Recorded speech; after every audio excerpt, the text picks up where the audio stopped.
Top 4 fascinating facts and firsts of historical bank robberies.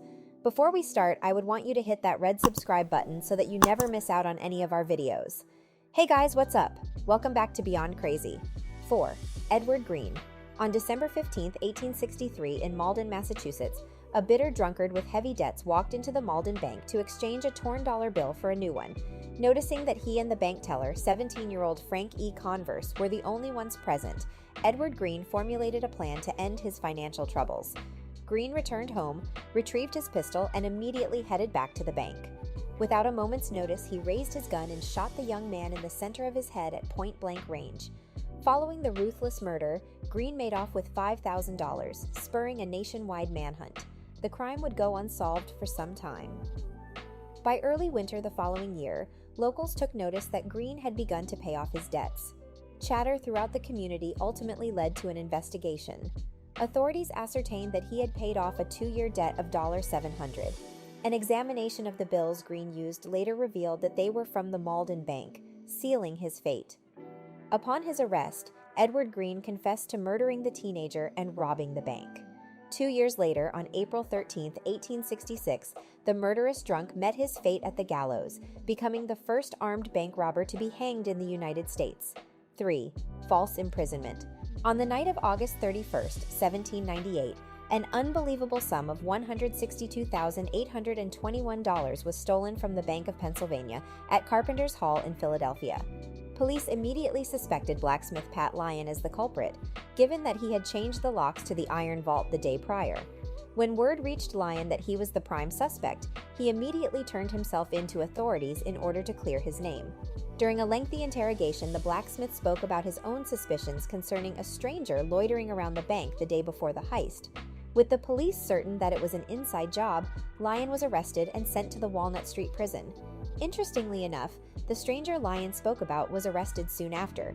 The conspirator, Isaac Davis, was able to gain access to the inside of the bank with the help of his accomplice, Thomas Cunningham, who slept in Carpenter's Hall the night of the robbery. Within days of their thievery, Cunningham succumbed to yellow fever, leaving all the loot in Davis's possession. What would have been the perfect heist, a deceased accomplice and another man taking the fall, ended in a comically pea-brained fashion. Davis had the bright idea to deposit the stolen money into the very bank he'd robbed it from.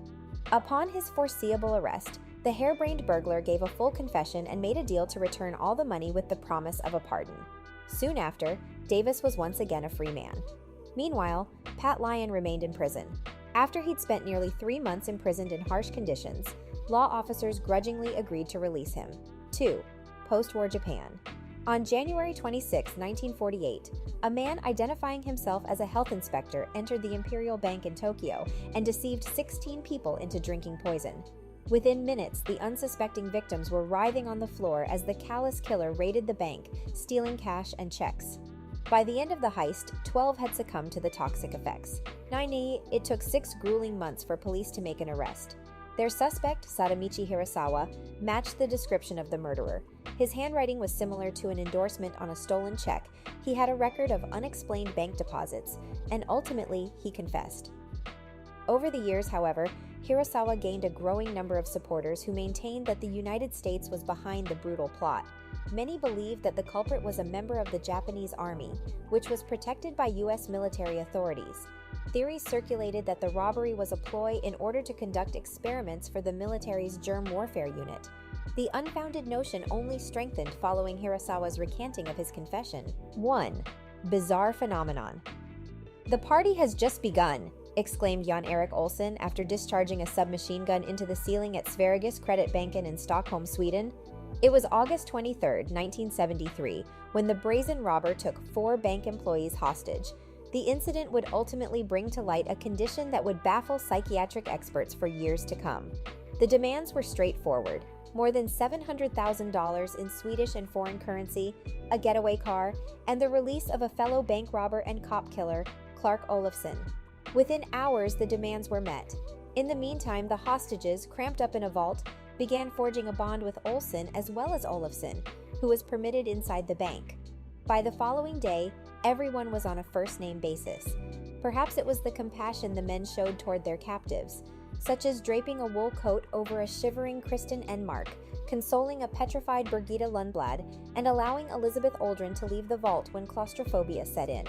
In time, the hostages began fearing the police more than their captors. 5 days after the ordeal began, tear gas was pumped into the vault, prompting the surrender of the two perpetrators. Standing in the vault's doorway prior to the men's arrest, the four hostages embraced, kissed, and shook hands with Olsen and Olafsson as tears streamed down their faces.